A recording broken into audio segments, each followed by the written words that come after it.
Elbette alda dükkanı açtık malının hemine hatırcam ambalashtirib oldik köpçülük. Şomuş dükkanını bir icara vermekçi. Bu kadar dükkan ötüne bir şey yokmuş. Bazarını açtık, kiyim giyecek, top pazarını açtık. Muş kiyim giyecek dükkanı icara bırıldamış. Hatta bütün erler kiyim giyecek kutsem abi. Bana kalıyor ama kalsak bana edem kalıcak.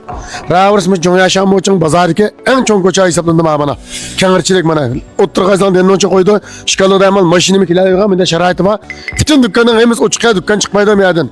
Anama hocayının dükkan çıkılıp gitkelik için üyede böyle itka yığmazlar diyende kemiye dükkanı oğalı kuşaşamış dükkanına. Yani ötüye vermekçi. Dükkanın ki şel şaraytı evvali bana müddet kredi olduk. 5 kvadratmetre kalan dükkan mı bu?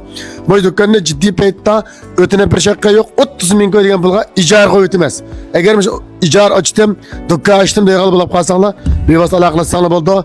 Dükkanımızdan adresi olarak kazmış Yuanfang bazar, Şugan bazar, hemen bildiğin şu bazarın karıştırıp ki Jonya Şam için talla bazıra. Top giyim giyecek bazıra mı acaba?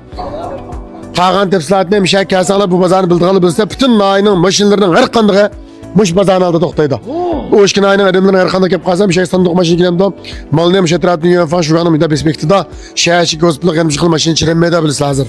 Onda alıp kalsa tılpını bunu depretime 30 bin kapılhamış dükkan icara açırkensiyle fandığının özülen değilsiyle oturumunda sadece koyduğuna evvel yok şuma. Alakışlı numara 186 99 89 35 52 186 99 89 35 52. Bu telefon numarını çın saklap koyup bu Jonya Şam Moçoğlu'na şirkemiş ikinci koça 48 numara dükkancı ama bu. Bundan alakası hayır koş.